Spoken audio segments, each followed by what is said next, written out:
आज ray optics से एक और इम्पॉर्टेंट टॉपिक को लेकर के आए हैं और वो टॉपिक है हमारा प्रिज्म फार्मूला। प्रिज्म फार्मूला जो है वो अक्सर एग्जाम में पूछे जाते हैं और ये जो है वो 5 मार्क्स में पूछे जाते हैं। तो आइए देखते हैं इसको कैसे सरल भाषा में हम लोग इसको डिराइव कर सकते हैं। ठीक है, तो प्रिज्म फार्मूला को डिराइव करने के लिए सबसे पहले हम लोग एक प्रिज्म को कंसिडर करेंगे। ठीक है, देखो एक हमारे पास प्रिज्म हमने ले लिया, एक प्रिज्म कंसिडर करा है। ठीक है, अब क्या करने हैं, नेमिंग कर देते हैं। ये ए हो गया स्मॉल ए, ये ए है, ये बी है और ये सी है, और एक एंगल कैपिटल ए देते हैं प्रिज्म एंगल। ठीक है, अब देखो क्या करने हैं कि एक इंसिडेंट रे इस प्रिज्म पे दे रहे हैं यहां से ऐसे लाइक। ठीक है, तो यहां से ये पढ़ने के बाद यहां से ये बेंड करेगा। ठीक है, मतलब ये रेरर से डेंसर मीडियम गया और वापस फिर से ये आ गया रेरर मीडियम में। तो ये जो रे निकल के आता है बाबू, इसको कहते हैं इमरजेंट रे। इमरजेंट रे आपने पढ़ रखा होगा, है ना। अब देखो ये इंसिडेंट रे जा रहा है, अच्छी बात है। अब हमें यहाँ एंगल आई और आर को पता करने के लिए हमें नॉर्मल देने होंगे, नॉर्मल ड्रॉ करने होंगे। तो क्या करते हैं, यहाँ से एक नॉर्मल ड्रॉ कर लेते हैं जिससे हमें आई और आर बहुत अच्छे तरीके से पता चल जाएगा। तो हमने यहाँ से एक दे दिया नॉर्मल। ठीक है, अब देखो नॉर्मल और इंसिडेंट एंगल के बीच, सॉरी नॉर्मल और इंसिडेंट रे के बीच जो एंगल बनाता है उसको आई कहते हैं। ये यहाँ से रिफ्रैक्ट कर रहा है, जिसको एक नाम दे देते हैं, दैट इज R1 दे दिया। अच्छा, ये रे जाना चाहिए था इधर, है ना, बट ऐसा हुआ नहीं, बेंड कर गया। अब यहाँ पे देखो एक एंगल बना रहा है, जो एंगल ऑफ डेविएशन है उसको कह देते हैं हम लोग डेल्टा 1 कह देते हैं। ठीक है, इसको कह दे रहे हैं डेल्टा 1। ठीक है, चलो अब इस पर्टिकुलर पॉइंट पे, इस पॉइंट पे हमें जानना है कि एंगल ऑफ इंसिडेंस और एंगल ऑफ रिफ्रैक्शन कितने होंगे। तो यहाँ से वापस हमें एक और नॉर्मल देने होंगे, ड्रॉ करने होंगे। तो एक और नॉर्मल यहाँ से हम लोग ड्रॉ कर लेते हैं। ठीक है, हमने एक और नॉर्मल यहाँ से ड्रॉ कर लिया। तो यहाँ से हमें दिखेगा ये एंगल और एक ये एंगल, है ना।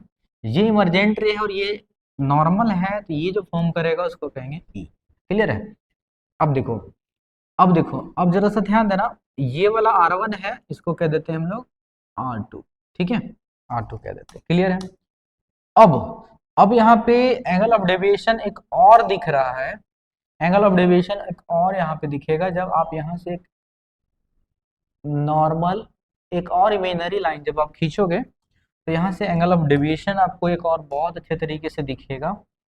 देखिए ये वाला, जिसको कह दे रहे हैं हम लोग डेल्टा 2। ठीक है, अब टोटल डेविएशन अगर देखा जाए, टोटल डेविएशन, तो ये बना हमारा टोटल डेविएशन, है ना, जिसको हम लोग कह दे रहे हैं डेल्टा।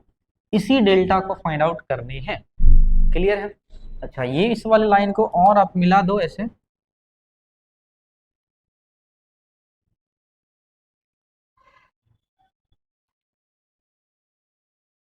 और इसको नामकरण कर देते हैं। ठीक है, यहां से जो चला था रे उसको ए कह देते हैं, इस पॉइंट पे आया उसको बी कह दे रहे हैं, इसको सेंटर ओ कह दे रहे हैं, इसको सी कह दे रहे हैं, और इस वाले को हम लोग डी कह दे रहे हैं। क्लियर है बच्चों, फिगर समझ में आ गया। चलिए अब देखो, अब अगर हम चर्चा करें, जरा सा ध्यान देना, अगर हम चर्चा करें यहाँ पे from figure, from figure angle i जो है वो किसके बराबर है। देखो अच्छा, इसको आप कह सकते हो एन और इसको कह सकते हो एन डैश, क्योंकि नॉर्मल है ना। हाँ, और देखो ये जो आई है वो किसके बराबर है, किसके बराबर है। तो आप इसको एंगल के फॉर्म में अगर लिखना चाहो तो लिख सकते हो A B N, angle A B N बराबर किसके बराबर होगा, बताओ जरा सा, बताओ जरा सा। इसको भी कुछ नाम दे दो, ई कह दे रहे, है ना। किसके बराबर होगा, तो आप कहोगे ई बी ओ ना, ई बी ओ, देखो ये वाला एंगल और ये वाला एंगल दोनों क्या है, आपस में बराबर है। दैट इज आई बराबर क्या मिलेगा, delta one plus R one. This is imply that delta one, oh plus है यहाँ पे, है ना, delta one plus R one, ठीक है, क्योंकि इन दोनों का सम इक्वल्स टू ये। This is imply that delta one equals to क्या मिलेगा, तो आपको हो गया आई माइनस आर वन, ठीक है, क्लियर है। एंड सेम उसी तरीके से इस पर्टिकुलर पॉइंट पे अगर देखते हो यहाँ पे, तो देखो अगर हम ऐसा कहें कि एंगल डी सी और एन डैश बराबर किसके बराबर है, इसको ई कहें तो इसको भी एक नाम दे देते हैं, एफ कह देते हैं, है ना, किसके बराबर होगा, तो आप कहोगे एफ सी ओ, एफ सी ओ, क्लियर है। अब ये जो एफ सी ओ है हमारा और डी सी एंड एस जो है वो क्या है, D C and S E है, क्लियर है। अच्छा ये वाला क्या है, तो आप कहोगे कि सर ये हमारा है delta two plus r two. This is also imply that delta two equals to मिल जाएगा e minus r two, clear है। अब हमने मिनिमम डेविएशन, छोटा सा यहाँ से डेविएशन निकला था, मतलब डेल्टा वन और डेल्टा टू की वैल्यू निकाल लिया। अब आगे देखेंगे। Now total deviation that is total deviation की चर्चा कर रहे हैं, that is delta equals to delta one plus delta two, ठीक है। अब देखो आपने पढ़ रखा है ट्रायंगल में भी कि सर ये वाला एंगल और ये वाला एंगल, मान लो ये डेल्टा वन है और ये डेल्टा टू है और ये डेल्टा है, इन दोनों का सम ये बाहर वाले के बराबर, सेम चीज ये दिख रहा है, ये और ये सम बाहर वाले के बराबर। सर ये डेल्टा बराबर delta one plus delta two, delta one का वैल्यू निकाल चुके हैं, सब्स्टिट्यूट करिए तो क्या हो जाएगा, i minus r one plus delta two का भी वैल्यू निकाल चुके हैं, e minus r two, clear है। This is imply that delta equals to i plus e को एक साथ रखिए और यहाँ से R1 भी माइनस में है और R2 भी माइनस में है, तो आप यहाँ से चाहे तो माइनस को कॉमन करें और हो जाएगा R1 प्लस R2, ठीक है, R1 प्लस R2। अब क्या करना है बच्चों, ये जो R1 और R2 है वो एंगल ऑफ रिफ्रैक्शन यहाँ पे दिख रहे हैं, इसको इसकी कुछ वैल्यू, पर्टिकुलर वैल्यू निकालना है हमें और यहाँ पे वापस सब्स्टिट्यूट कर देना है, तो वो दिखेगा हमको एंगल ऑफ डेविएशन, ऐसे एंगल ऑफ डेविएशन दिख रहा है, बट इसका वैल्यू निकाल करके यहाँ पे सब्स्टिट्यूट करते हैं, ठीक है। चलिए इसका वैल्यू निकालने के लिए क्या कर सकते हैं, कहाँ से मिल सकता है इसका वैल्यू, तो देखो जरा सा ध्यान देना अगर हम चर्चा करें। अच्छा एक बात और जरा सा गौर करना बच्चा, यहाँ पे ये वाले जो एंगल फॉर्म कर रहा है ना, ये वाला वो 90 डिग्री है, ये वाला भी एंगल फॉर्म कर रहा है ना वो 90 डिग्री है, ठीक है। तो हम लोग थोड़ा सा चर्चा करते हैं और जानने की कोशिश करेंगे। देखो यहाँ पे एक इक्वल क्वाड्रिलेटरल बनता है, कौन सा, ए बी ओ सी, है ना, तो यहाँ पे लिखेंगे हम लोग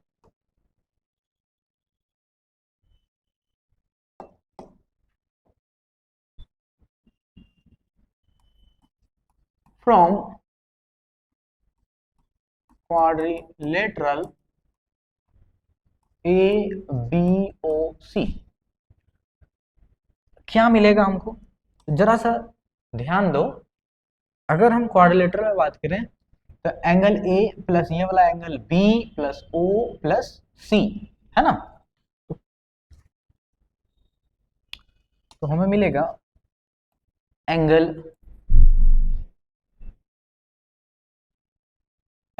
ए प्लस बी वाला जो है वो 90 है ना, 90 plus B O C plus 90 equals to 360, clear है बच्चों, ठीक है। चलिए तो A plus B O C, angle B O C बराबर 180, क्योंकि 90 प्लस 90 180 और 360 में 180 को सब्ट्रैक्ट करेंगे तो 180 मिलेगा, क्लियर है।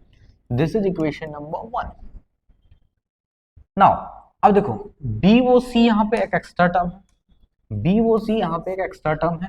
अब इस बी ओ सी को अगर हम लोग रिमूव करना चाहें तो कहाँ पे दिख रहा है, देखो बी ओ सी मतलब इस वाला ट्रायंगल है ना। तो अगेन हम लोग काम करेंगे, again again again from triangle B O C क्या मिलेगा, तो आप कहोगे R1 plus R2 plus B O C बराबर 180। क्लियर है, तीनों एंगल का सम 180। ठीक है, अब देखो, अब देखना जरा सा, अब यहां से अगर हम this is imply that B O C की वैल्यू निकालें तो हमें मिलेगा 180 माइनस R1 प्लस R2। ठीक है, देयरफॉर इक्वेशन वन बिकम्स, ये इक्वेशन वन चला आएगा और क्या देगा, देखो जरा सा ध्यान दो, बीओसी के जगह पे ये वैल्यू पुट कर देते क्या मिलेगा, ए प्लस इस बीओसी के जगह पे ये 180 minus R1 plus R2 equals to 180।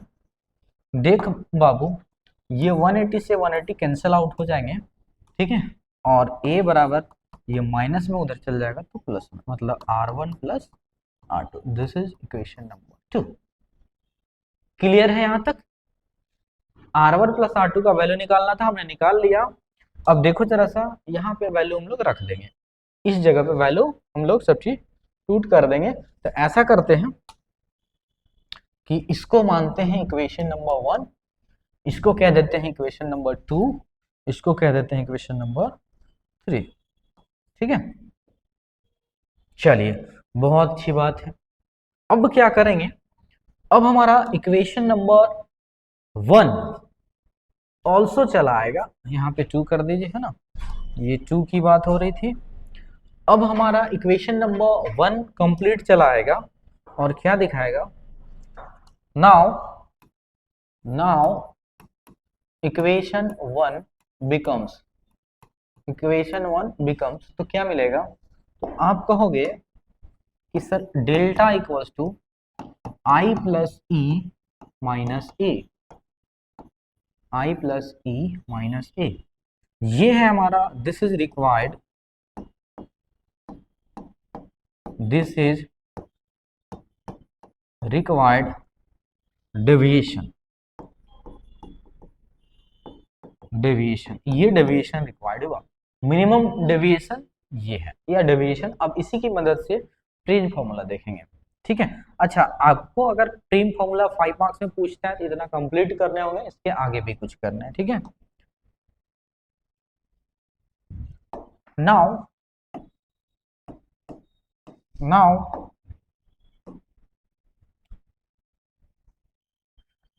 या फिर ऐसे कहिए डायरेक्टली, इफ डेल्टा बराबर डेल्टा एम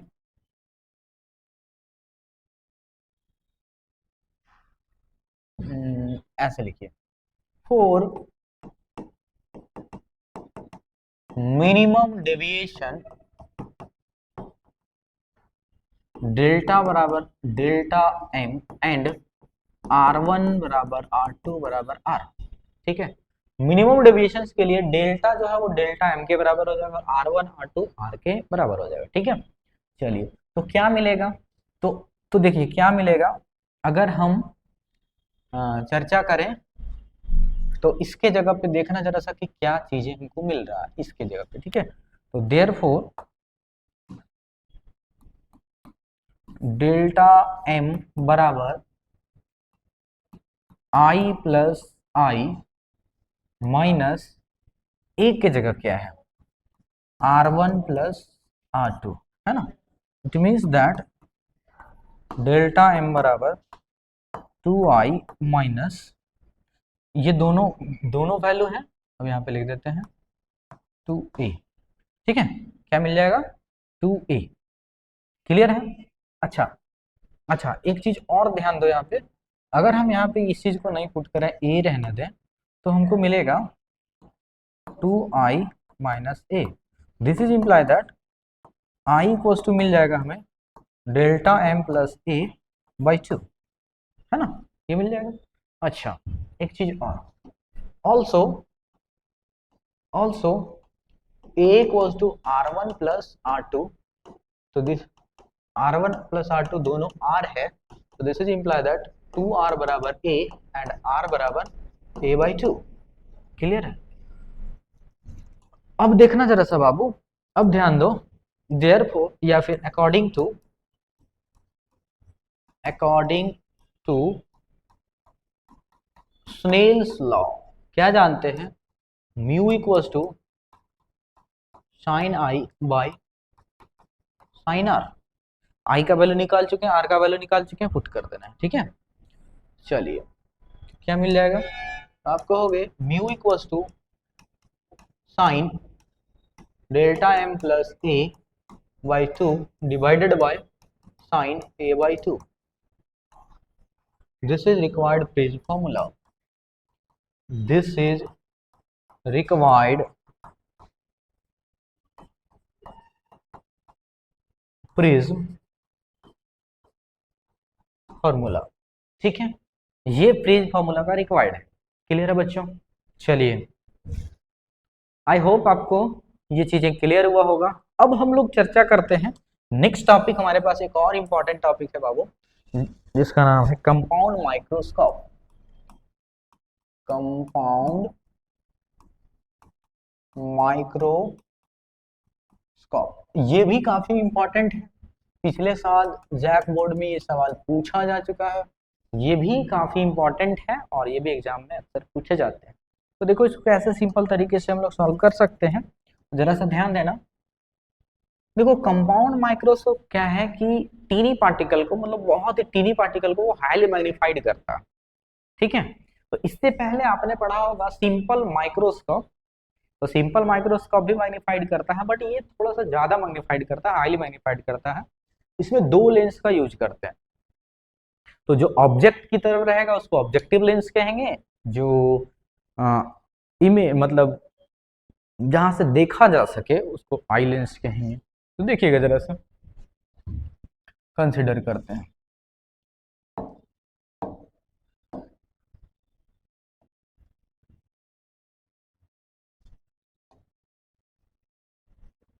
हमने एक यहाँ पे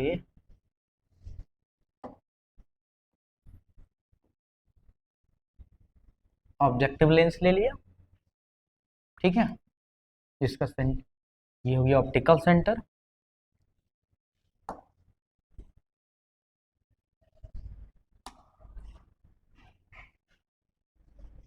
ठीक है। तो देखो, यहां से हमने माना इसका फोकस, ये ऑब्जेक्टिव लेंस है, ओ है, कह दिया हमने ओ, F O, जितना डिस्टेंस यहाँ है उतना है डिस्टेंस यहाँ मान लीजिए,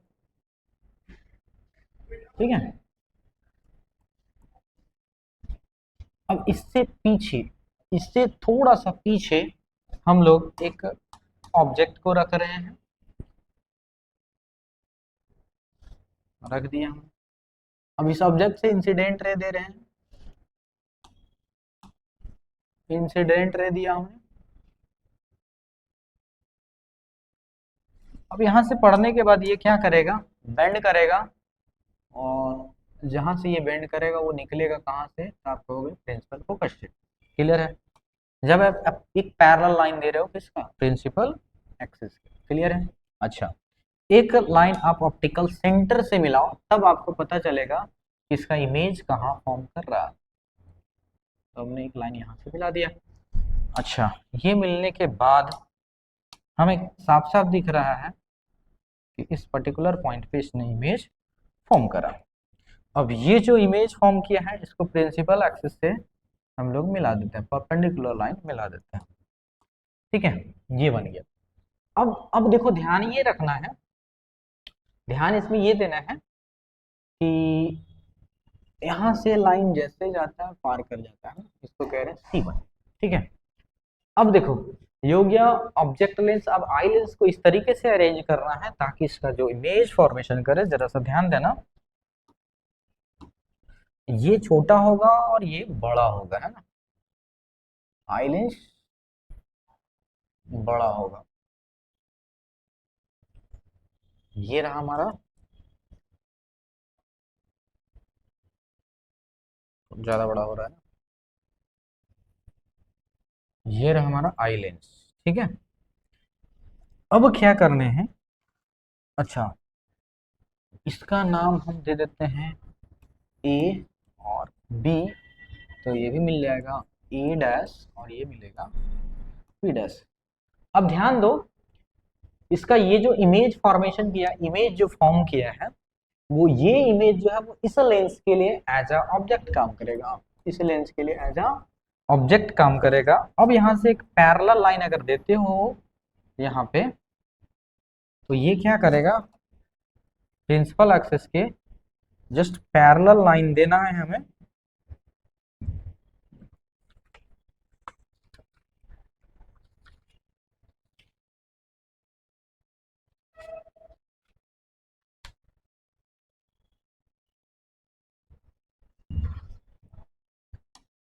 प्रिंसिपल एक्सिस के जस्ट पैरेलल एक लाइन दीजिए, और यहाँ से आने के बाद ये जो लाइन है वो रिफ्रैक्ट करेगा ऐसा, ठीक है। और एक लाइन आप सेंटर से, मतलब ऑप्टिकल सेंटर से पास कराइए ऐसे, ठीक है।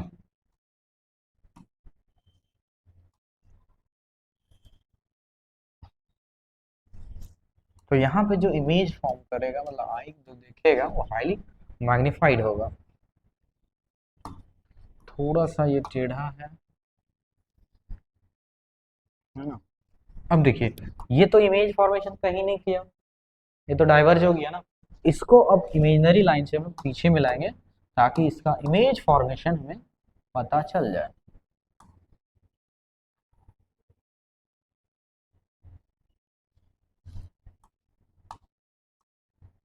देखो जरा सा,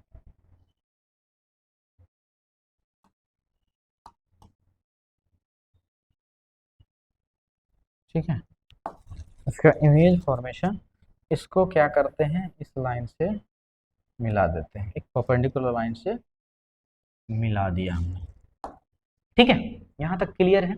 अच्छा, यहाँ पे, यहाँ से इमेज देखा जाता है, ये C1 हो गया, इसको कह देते हैं C2, ठीक है बच्चों। अब देखो क्या कर रहे हैं, ये जो इमेज फॉर्मेशन किया हाईली मैग्नीफाइड होगा, तो ये हो जाएगा A डबल डैश और ये हो जाएगा B डबल डैश, ठीक है। अब देखो यहाँ पे ये डिस्टेंस है, तो यहाँ से भी एक इमेजिनरी डिस्टेंस यहाँ से दिखा सकते हैं, क्योंकि दोनों ये वैल्यू सेम है। ये हमें मदद करेगा एंगल को दिखाने के लिए। अब इसको यहाँ से ऐसे मिला दो आप, ये रहा। अब देखिए, इस लाइन यहाँ से एक रे दीजिए इस सेंटर पे, जहाँ से हमें एंगल दिखेगा और हेल्प करेगा कैलकुलेशन। चलिए, बहुत अच्छा हो गया। अच्छा, एक चीज और ध्यान देना, एक चीज और ध्यान देना बाबू, ये जो हमारा प्रिंसिपल एक्सिस है ना, ये वाला, मतलब उसी पर्टिकुलर पॉइंट पे ये जाके मिला है, मतलब यहाँ पे जो होगा एफ ई, तो जितना डिस्टेंस ये है उतना ही डिस्टेंस हमारा ये होंगे एफ ई, ठीक है। चलिए, क्लियर है। अब क्या है, अब देखो यहाँ से ये जो इमेज, फाइनल इमेज जो बना है, और इस सेंटर पे एक एंगल फॉर्म कर रहा है जिसको कह रहे हैं बीटा, ठीक है, जिसको कह रहे हैं बीटा। और एक ऑब्जेक्ट के लिए यहाँ पे एंगल फॉर्म कर रहा है जिसको कह रहे हैं अल्फा, ठीक है। अब यही दोनों एंगल पे काम करेंगे जो मैग्नीफाइंग देगा हमको, ठीक है, मैग्नीफाइंग देगा। मेन पर्पस है कि ये इस ऑब्जेक्ट को कितना मैग्नीफाइड किया उसको फाइंड आउट करना है, ठीक है। तो उसको फाइंड आउट करने के लिए ये अल्फा और बीटा चाहिए, क्योंकि मैग्नीफाइंग बराबर पावर बराबर होता है बीटा बाय अल्फा। क्लियर है। हाँ, अब जरा सा ध्यान देना यहाँ पे,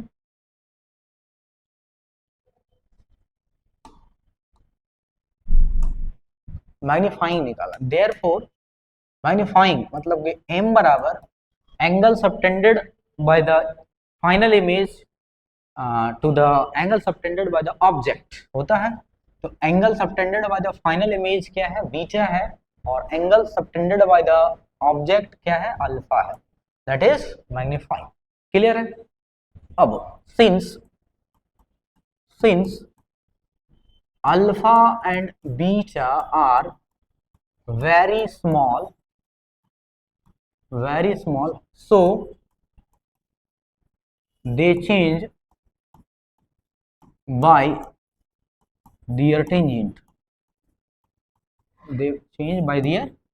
तो इसको इसके टेंजेंट से चेंज करेंगे तो क्या मिलेगा, m बराबर आप कहोगे tan beta by tan alpha, tan beta by tan alpha.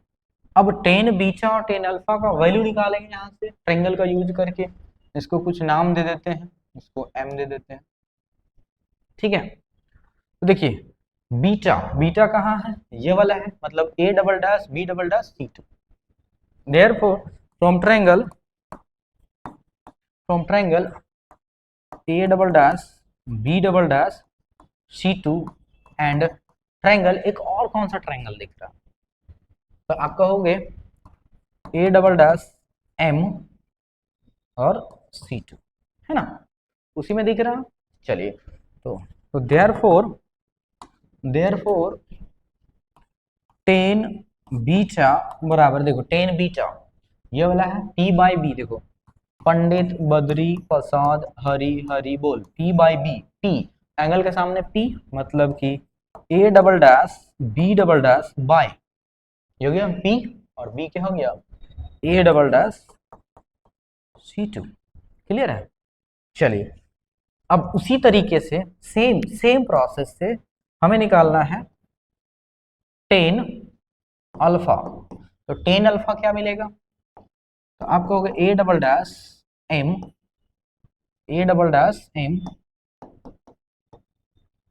ये m है ना, छोटा m, by a double dash c2।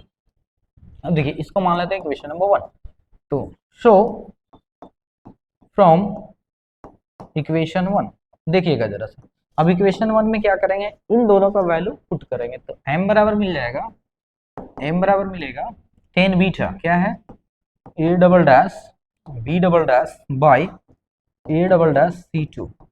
अब ये डिवाइड में है टेन अल्फा, तो जो नीचे वो ऊपर चल जाएगा, तो मिलेगा a double dash c2 by a double dash m।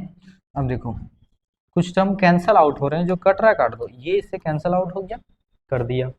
अब हमारे पास क्या बच रहा है, तो आप कहोगे कि सर m बराबर बच गया हमारे पास a double dash b double dash by a double dash और m, a डबल डैश और m। अच्छा एक चीज और ध्यान दो जरा सा, एक चीज और ध्यान दो, देखो a double dash m, figure में देखना जरा सा, a डबल डैश m जो है वो ab के बराबर है, तो क्यों ना इसको हम यूज कर लें, तो जब इसको यूज करेंगे बाबू, तो लिखेंगे m बराबर a double dash b double dash by ab।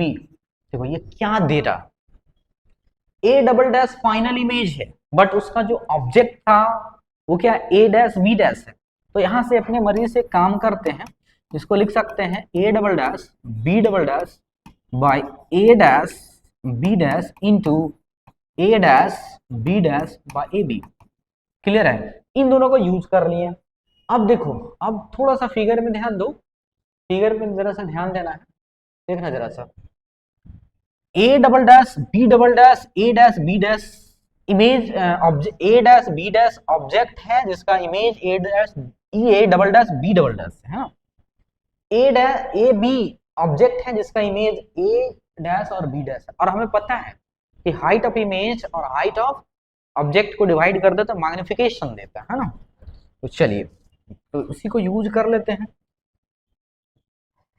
तो देखना जरा सा, ये जो मैग्निफिकेशन दे रहा था हमको ये वाला, वो क्या दे रहा है, तो आप कहोगे कि सर ये एम ही दे रहा है, आई लेंस का, इंटू ये क्या दे रहा है, एमओ दे रहा है, ऑब्जेक्ट वाला, है ना।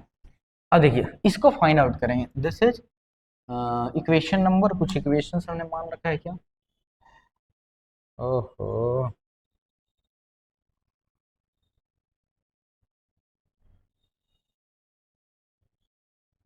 1 मान रखा है ना। This is equation number 2। इसको मान लिया equation number 2। Since MO MO जैसे मैग्निफिकेशन बराबर क्या होता है, आप कहोगे कि सर V बाय U होता है। अब हम ऑब्जेक्ट के लिए ले रहे हैं तो O, और ये भी O रहा हमारा, है ना। अब आप देखो यहाँ से जो इमेज फॉर्म कर रहा था, फिगर में थोड़ा सा देखेंगे, इमेज फॉर्मेशन कर रहा है हमारा, देखना जरा सा, देखो जरा सा। ऑब्जेक्टिव लेंस के लिए जो ऑब्जेक्ट रखा हुआ ये रहा हमारा U, है ना, ये रहा हमारा U। अगर हम देखें जरा सा गौर करो तो ये है हमारा U, और भी कहाँ बना रहा है, ये रहा हमारा भी, यही है ना, ये रहा हमारा भी, यही है ना। अब आप देखो ये जो V है वो बाहर की इधर है, और ये इधर है, मतलब U जो है ये तो पॉजिटिव है क्योंकि इसी डायरेक्शन में है, और U जो है वो क्या है, नेगेटिव है। तो अगर हम यहाँ पे साइन कन्वेंशन का यूज करें, अब हम अगर हम यहाँ पे साइन कन्वेंशन का यूज करें तो MO बराबर हो जाएगा minus U by U। Clear है, ठीक है। अच्छा, एंड ME की चर्चा करते हैं। ऑब्जेक्ट की तो चर्चा कर लिया, ME की चर्चा करते हैं। तो थोड़ा सा फिगर में और ध्यान देना बच्चों। देखो यहाँ पे क्या है, देखिए जरा सा, अगर आप गौर करोगे तो ये जो ऑब्जेक्ट की तरह है और ये जो एक लेंस है, तो ये एक सिंपल माइक्रोस्कोप का फॉर्म करेगा, और सिंपल माइक्रोस्कोप का जो मैग्निफिकेशन है वो है 1+D/f। ठीक है, तो उसके जगह पे ये आई लेंस है इसलिए ई लिखेंगे और डायरेक्टली यूज करेंगे। क्लियर है, चलिए।